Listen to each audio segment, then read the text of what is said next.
Hi, everyone, and welcome to this week's episode of Humor in the C-Suite with my guest, Oskhar Pineda. With over 3 decades in the building business, he shares his fundamentals for long-lasting success.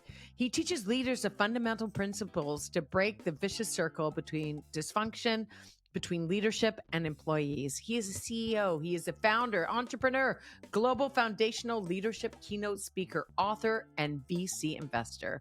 We had so much fun on this episode, and you guys are going to love it. So give a warm round of applause. Now, just have a listen to Oskhar Pineda. Hello, Oskhar. How are you? I am doing well, Kate. How are you? Oh, good. I'm so excited to have you on the show today. Honestly, I just think you're an incredible entrepreneur, speaker. You've been in construction for over 3 decades. Yes. And now you're teaching people how to, now you're just speaking on leadership everywhere and very successfully, I might add. So I'm so excited to have you on. And also, you're super funny just from chatting with you. So I feel like, yeah, you're just the perfect fit for this podcast. Oh, thank you. Thank you. I Aw, appreciate that. I'm good. flattered. Oh, no, don't be. Like, it's the truth. So I always start off this podcast by asking my guests what your favorite joke is. Do you have a favorite joke? Oh, I have so many. Some of them are not PG-13, but It's I will okay. tell The you. podcast is a G, so you're good to be Oh, yourself. Yeah. oh my God, man. I can tell you. Are you sure? Yes, I'm sure. Tell me your Okay. favorite. So I'll tell you my favorite non-PG-13 and then my favorite PG-13. PG. Okay, we'll decide. So my favorite non-PG-13 is the circus is in town, right? And this guy goes to the circus every time the circus comes to town, and he goes, and then the ringmaster is just really animated, and there's this donkey down there in the center of this whole thing, and he says $10,000 for the person who can make the donkey laugh. This guy puts his hand up. He says, "Me." He says, "Come on down." So he goes down, goes in the ear of the donkey.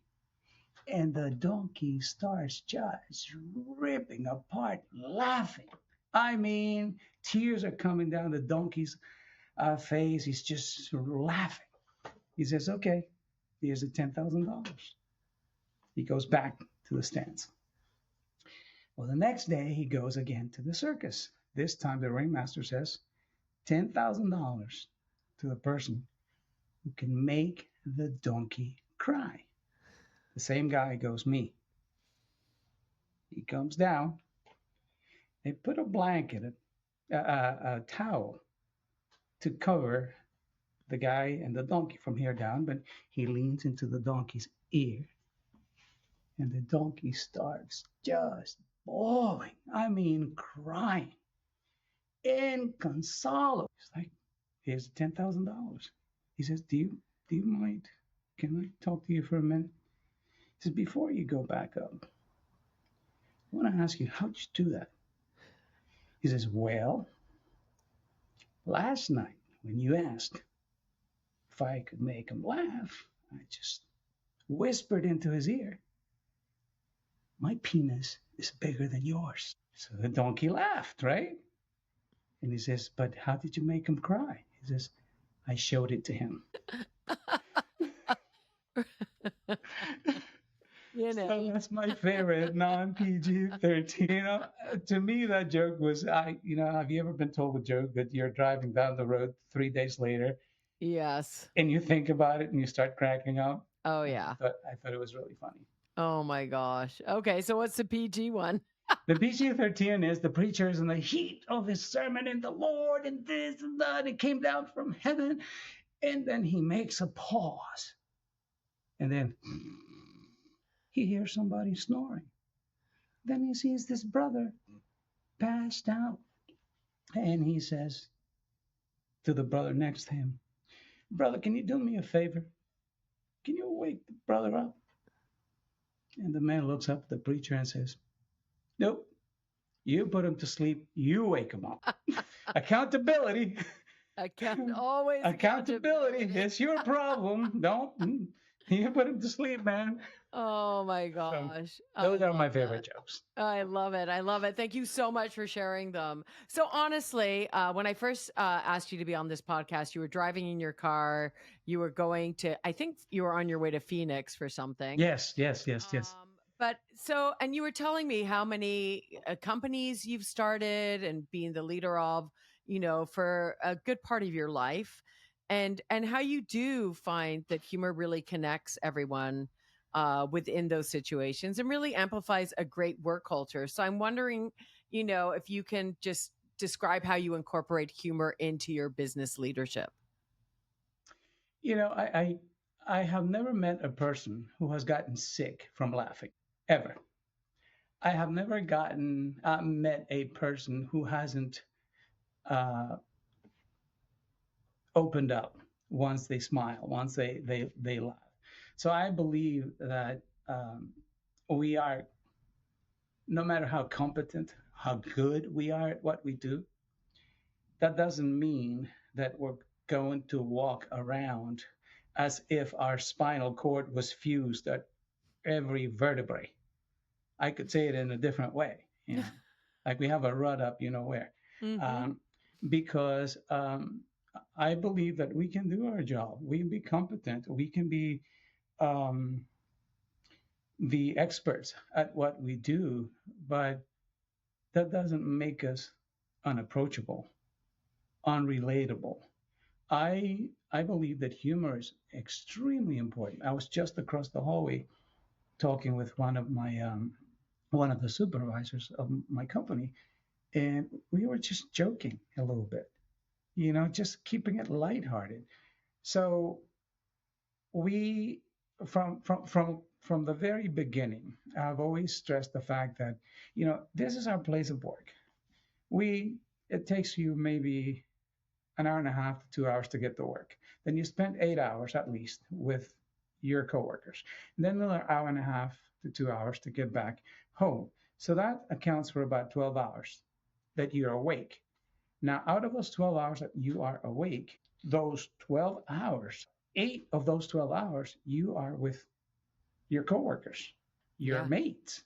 Hmm. So I believe that most jobs create a certain degree of tension. It's inevitable, right? But why not take the fuse or the trigger out of that tension? And I find that the best way to do that is to have a friendly, light-hearted place to work. I think you work better as a team when you do that. So I apply it everywhere we go and Yeah. everywhere we are. We don't condone being a class clown. It's not No. everything is going to be a laugh and laugh, laugh and laugh all the time. We got to get to work, but we take our work seriously. But our relationship and between one another and teams also very seriously. But we, after all, we're all friends. We're all human beings. Yeah, I mean, really, humor does really play a strong role in building those relationships. And do you find, as a leader, are you ever like, do you find you can get away with more than maybe someone who's just starting out at your company, or do you approach them with the same amount of humor? I'm pretty open, Yeah, Kate, and I believe that if someone, I mean, the first thing we do is we open the doors. The doors are wide open for people to express themselves. I have a fear-free communication environment, and to me, that's important. If somebody wants to be funny and lighthearted, that's fine. Yeah, perhaps I could. Now, you know what? With the guys, the people who've been here for quite some time, is not like that. I think it's all kind of a lateral type of thing. great. I don't get away with more than they do. I mean, they feel pretty they feel pretty open around me. But you know what? You were asking me. I'm gonna make a really quick stop. You asked me how I apply humor at the workplace. I remember we had a job, and what we do is very dangerous. We had a job in Can you downtown tell DC. people what you do, Oscar? What we do, Kate, is we do repair and rehabilitation of structures. You remember what happened to the Surfside building in Miami? We keep buildings from doing that. We keep Okay. buildings from collapsing. So we Yeah. do a lot of critical and structural repairs. and some architectural. But what we do, we're in the business of making sure that the buildings are structurally sound. So what we do is pretty dangerous. Sometimes we have to deal with a lot of steel, we have to deal with a lot of concrete. So that's what we do. Uh, we're in the repair and rehab industry. So we have this job called Franklin Court. I remember it, not too far from the White House. And we had this really heavy demolition to do. And I went to the kickoff meeting, the safety kickoff meeting, had gathered everybody together, give them, this is what we're doing, how we're doing it. I was more involved in the field. This is about 17, 20 years ago. And I said, all right, so here's the thing. You're going to graduate as a man here by the end of this job. So, and everybody, I said, this job is going to require for you to step up to the plate and be a big boy. At the end of it, we're going to give you a chest wig because you're going to be a real man. And that's what I got. Everybody was laughing. I said, you're going to have hair on your chest, man. You're going to have some, if you can't grow it by jackhammering, we're going to give you a wig. Austin Powers type of wig, I guess. That's great. Yeah. Oh So, my I mean, gosh. so that's, we keep it lighthearted. So anyway, yeah. So, I mean, to me, it's I'm a serious guy, and Yeah. I have a very serious demeanor when I'm not smiling. But I mean, it's part of our life. I keep it lighthearted. They know that we're in a serious business, but we have time to connect with each other through laugh, I through love smile. that. It's inspiring. And do you find that like employees, are you doing specific things with your employees, like days where you do stuff together and like sort of team building stuff? And do you find you incorporate humor into that as well? Oh yeah, there's a guy actually. His name is Lewis. Lewis is a funny dude, Yeah. and every now and then when we get together, what we do is, well, number one, we have two company-wide kickoff meetings, and we have two company-wide every year, two safety meetings, big meetings, and then we have two big meetings that are just relax and celebrate. And we have about three other meetings that have to do with safety training and that sort of thing. Right before the meeting, what I did through the years is I didn't want to feed the guys what I thought they wanted. We ask, what do you want? So what we do is we have the pastries that they enjoy and the things that they enjoy. So, and we socialize for about an hour. And all you hear, if I'm sitting here in the office, I can hear the laughing over and over again. And this guy, Lewis, he's our stand-up comic. I So, love it. but everybody participates. So it's an ongoing thing for us. It's an ongoing Yeah. thing. So we do special things. We have impromptu cookouts. We have every now and then we have impromptu outings, sometimes with the supervision. But as I said, 4 times company wide. And every time you see us get together, the rods are not there, the fused spines are not there. Everybody's relaxed and everybody's just being themselves and laughing uh, because that's the way we operate. There's no room for pretentiousness, for arrogance, or anything like that. Let's just connect with each other. We're real people. That's it. And I think real people laugh, real people smile, real people lighten up, real people tell jokes, real people Yeah. connect to each other. Real people are relate to each other. So, and That's what better amazing. way? That's a better way to do that than with Yeah, laughter. absolutely. And have you ever found like when you use a lot of humor when you're dealing with your staff, but when you're actually dealing with your clients who you're just, meeting for the first time, do you find you put on the Oscar charm and go and do you find levity in those moments as well? Because obviously they're coming to you because there's a problem with their building, right? And they need you to fix it. But do you ever find like, you're clinching the deal because of your personality, because of, who you are other than your work? Definitely. I think the way we communicate, the way we talk, the way we relate to people has a lot to do, number one, how intelligent and capable and competent people think we are, and also how relatable we are, and how much we identify with their needs. And that's important to me because I think that the majority of situations you walk into in a business setting, we don't know what we are walking into, how much friction there is. And there's always the preconceived ideas, what people think. In my business is construction, right? We are contractors. So there's a certain image that people have. So it's interesting, and I say this, Kate, with absolute humility. I don't think I'm the cat's meow, and I don't think that I'm God's gift to construction, but I do believe that I have some gifts, just like I have some things that I really need to work on. So when we walk into a meeting, I think the first thing to me is not to convince anybody how good we are and how much more competent we are or capable of doing the work. That's not it. I need to open that door first to their heart, to them saying, okay, we're going to receive. Let's open the door before we talk about the technical part. And to me is being kind, making sure that we shake hands, we smile, we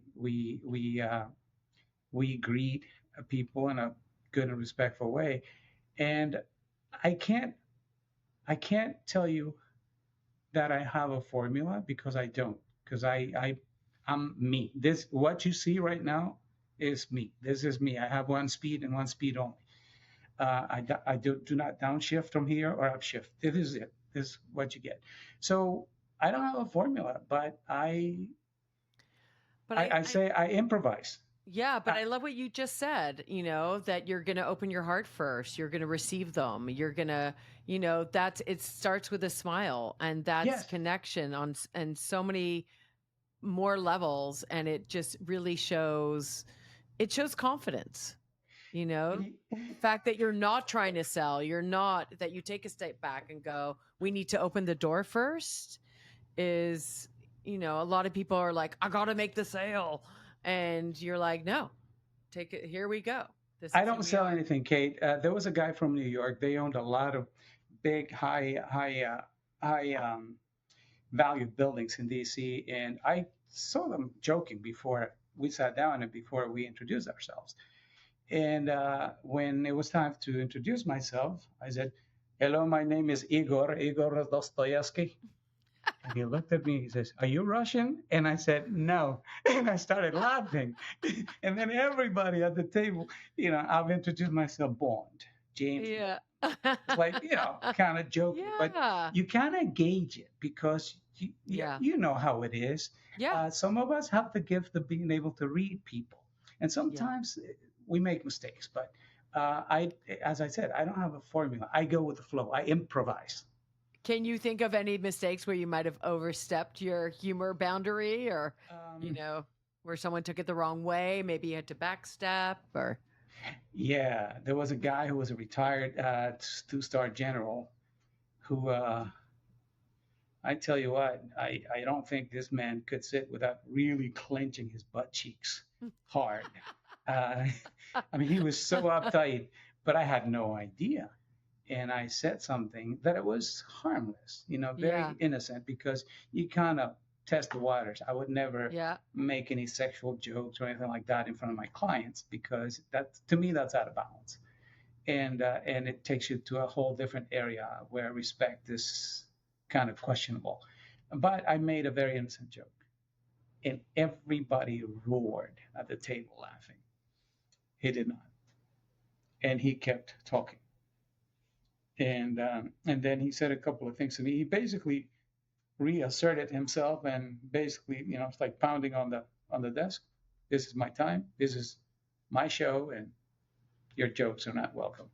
I felt embarrassed, and there was a moment of discomfort at the table, and I said, "Oops." Sometimes it happens. It does. Sometimes it Absolutely. happens. So, and especially in this day and age, Kate, with political Yeah. correctness, things that you and I mean, we're, how old are you? About I 27? We're wow. about the same age, right? Yeah, we are. Hey, whoa, whoa. So, I I'm mean, 37. No. okay. So, I mean, you remember the times where we could Yeah. actually, I was watching SNL the other day and the things Yeah. that the skits in the 80s. I mean, so we navigate the waters a little bit more carefully. Absolutely. It is so my kids are all who are, grown now are always telling me you can't say this, you can't say that. I mean, I'm It's always crazy, double isn't it? checking. Because but I think when you come at it from a space of that you're really, as you said, taking your work seriously but not taking yourself too seriously and bringing that to the environments, I think it's different. I don't think we're talking about, telling the next best joke. I think we're really talking about the atmosphere that it creates, the fact that all your staff or your employees can come to you if there's a problem, instead of someone being so afraid and you being not approachable, and then you finding out about that problem maybe 3 months later instead of at the time when you could have solved it. I Mhm. think it really creates an openness and a camaraderie that really lends to a great workplace, you It know? does. Yeah. It does. And it's a happier place where people Yes. can actually relate to each other in a uh, more free. Yeah, no, for sure. And I think it's also, I mean, can you share any tips for other leaders or people who are just starting out about how, you came, because when, I don't know about you, but in my 20s, I took myself very seriously. And, over the years, I've definitely learned that, maybe that's not a healthy approach, and that things always tend to work out anyway. We don't need to take ourselves that seriously. I think if I was talking to my 20-year-old self, that's what I tell them. Relax. You're going to be fine. But you don't think about it. But it is so multi-generational now. And like I'm sure you have 20-year-olds working for you and 60-year-olds working for you. And Mhm. how do you find that humor sort of can sort of, you know, uh bring those generational gaps closer together? Massively, Yeah. massively, Kate, massively. We have a guy who's about to retire. He's like a freaking 17-year-old kid with the Mm. kids. He's the one who jokes the most. And Yeah. they pick at him and he picks on them. It's a beautiful thing to see it. It's a beautiful thing. They don't even call him by name. They have some weird nickname for him. And he has names for all of them. It's a Yeah. beautiful thing. I mean, I don't see the difference. I mean, this guy is, I think, 65 now. Yeah. And they joke like it's like seeing cubs rolling around on the grass, playing with each other, except that one cub is 65 and the other one is 22. No, Yeah. it's a beautiful thing. It's a beautiful thing. And I think that, we're serious. I mean, we live in a very serious environment, but being serious doesn't mean you have to walk around or walk about with a nut between Yeah. your eyes. It's just, And also I find a sign of a great workplace is when people stay a long time. oh my God. You know what the average tenure of my employees is with No, me? go. 15 years Stop. Amazing. in construction. So Yeah. we have a plaque on the wall where we put, I call it the grandpa's wall, because we have only guys. When women are up there, we'll change it. Uh, I'm being politically correct. Yeah, no, I get it. In any case, but we have about eight who've been with me over 20 years. That's And incredible. yeah, so we've been together for a long time That's family. because that's exactly what it is. 3 days ago, one of the guys said, you know what? Here is family, Yeah. outside is business. But the fact of the matter is, Kate, that I treat this as a family. But I do believe that if you know what you're doing in my business, if you know how to estimate, if you know how to run work and all that stuff, and you take care of people, the work takes care of itself because people will not let you down because they have an Wow. emotionally they're connected to one another, they relate to one another, they are human beings to one another, and they have an emotional investment in what they do. This is the relationship I have with my teams, with my employees, is lateral. There's no vertical thing in here. For me is okay, I have a different function. I might be the steering wheel, but I need all the parts to make this thing go where we want it to go. I love Right? that. It's a Yeah. collective effort, and and that approach creates a relationship that uh, makes everybody want to lock arms and let's go, let's go get it done together. Yeah. Did you So come by that naturally, or did you have a boss when you were younger who was very like use humor in the workplace? No. no, Kate, you know what? Regrettably and proudly, um, at the risk of sounding like I'm boasting, I'm self-made. I'm self-made. Nobody taught me squat. I went looking for the knowledge. I ended up in construction by accident. I went looking for the knowledge. I studied. I stay up late at night. I went to the library when I started in the business. No Google back then, and uh, and I saw the things that worked and the things that didn't work. In fact, the reason why I started in construction, and it was by accident because I was not a construction guy, nor am I a construction guy still. But I ended up doing this, and I think it's the way the universe said, "I'm going to give you this so you can affect people in a positive way." Wow. But as I came up, I saw a tremendous need for people. They needed direction. They needed to really be empowered. They needed a place where they could work without being afraid of saying anything, in a place where they could actually avail themselves of the resources to grow and lift each other up. So I did not see any of that. I think my mom was a naturally funny woman. Ah. And my sister, my oldest sister, was funny as hell. And I naturally or otherwise, I'm a funny guy, and as I said, I ended up uh, applying the same thing as I started early in my career. And when it comes to the principles that I use to lead the company, that's a product of years of experience and seeing what worked and what did. I refuse to unplug myself from what the guys wanted, from what they needed, from what they thought was important, from what they felt was community. And the more and more I started understanding that, the more I started developing my system. And this is what I teach on my keynote, because I believe that, we have been chasing leadership with socio, sociological corporate experiments, throwing benefits and this at employees while neglecting to see that, what I need to be a leader is people. Yes. The rest is skills. So people look at, oh, what does it take to be a leader? They say, oh, well, you have to be empathetic and blah, blah, blah. No, no, no, no, no. What you need to be a leader is people. Those Yeah. are skills. Those are skills. Do not confuse things. Yeah. Those are basically the tools you need. But what you need is people.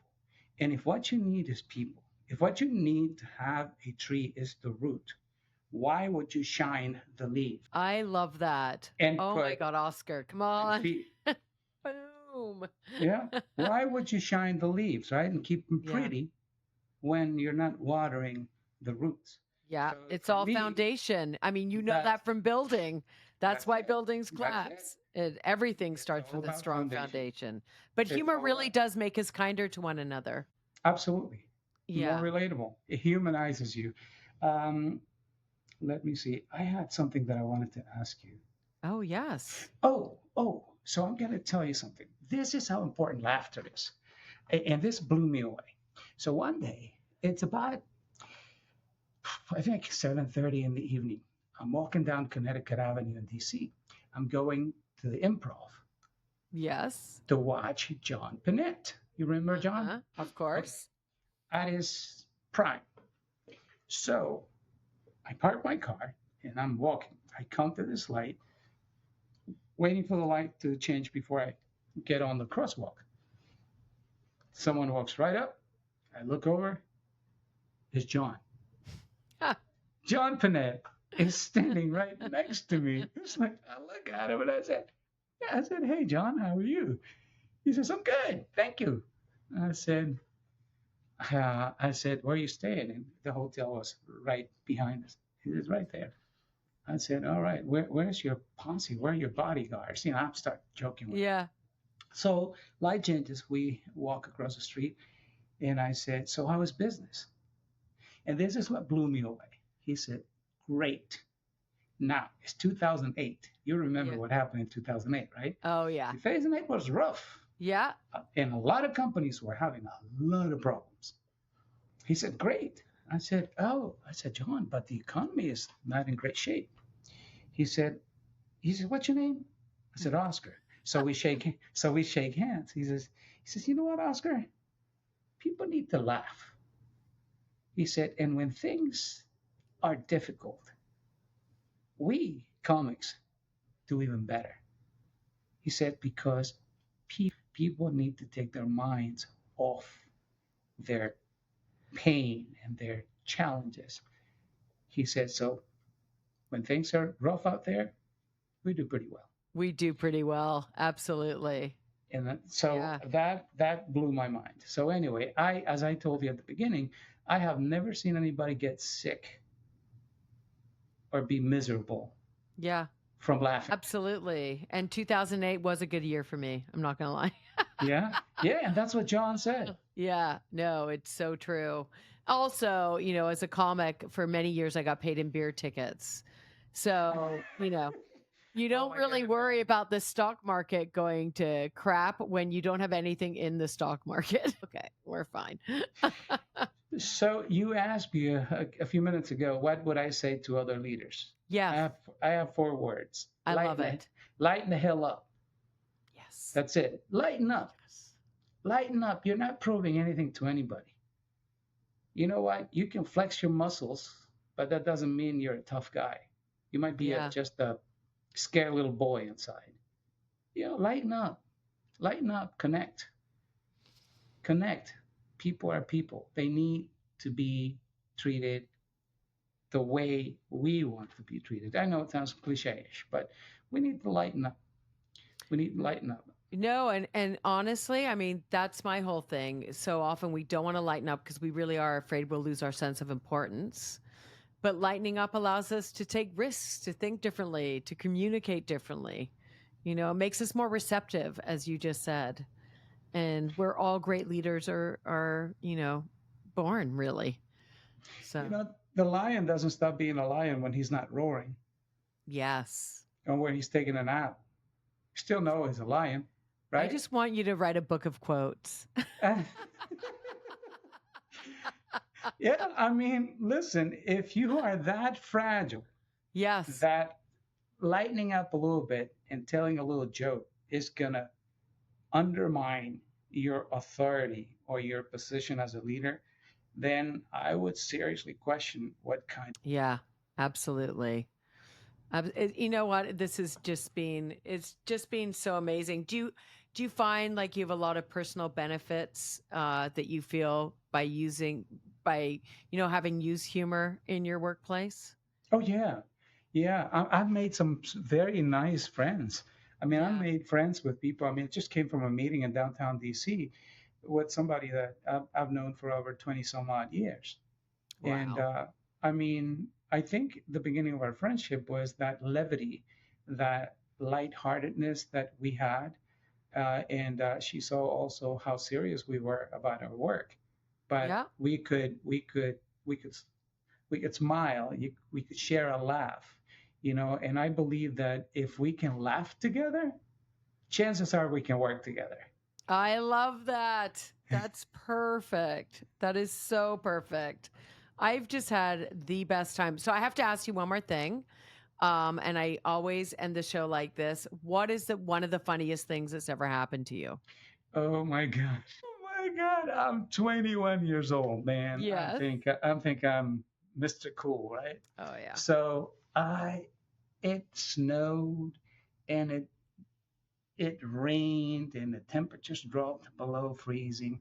So there's ice packed on the sidewalk. So my car is parked about, maybe 100 yards from my apartment. So I had to walk to it. So to walk to my car, I have to go by this bus stop. And at the bus stop, there were these really cute girls who waited there for the bus in the morning. I kind of like one of them. She's so freaking cute. Heather was her name. So I'm walking. I'm dressed kind of nice. I have a brand new jacket. I'm strutting my stuff, right? Oh yeah, I'm thinking I'm good. So I'm getting closer and closer to where they are. So I'm gonna pass them. Okay, my freaking feet went out from under me, and I wiped out. I mean, my feet went up, and I landed on my butt, and the sidewalk was like that. Oh, So what happens?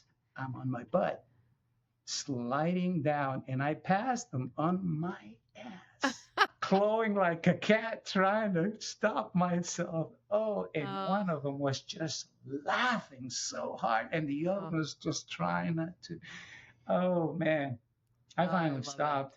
And from that day forward, if I saw them coming my way, I would go across the street. No.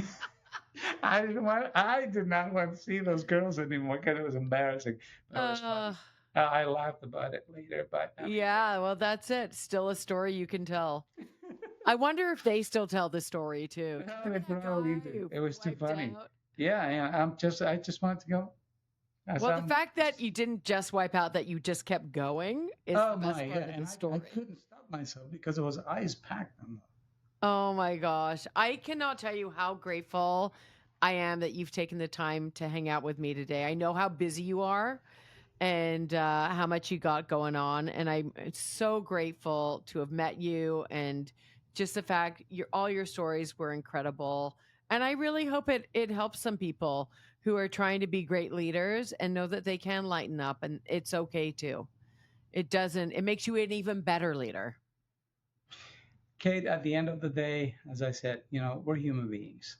There's nothing more more meaningful to me than a handshake, a hug, a smile, a laugh together. I mean, at the end of the day, that's what it's about. I I believe in this principle. I have mentored for life. People are trained for tasks. I don't do that. And along the way, we do it in a way that we have fun. And when we go home, we take a little bit of happiness with us home. And when we come back, hopefully we'll bring a little bit back. Oh, And we keep it going. So I love that. What a beautiful way to think about just balancing work and home, and really bringing all those elements together through laughter and humor and levity. Honestly, such a pleasure. the pleasure is mine, Kate. Yay! I love it. Thanks so much.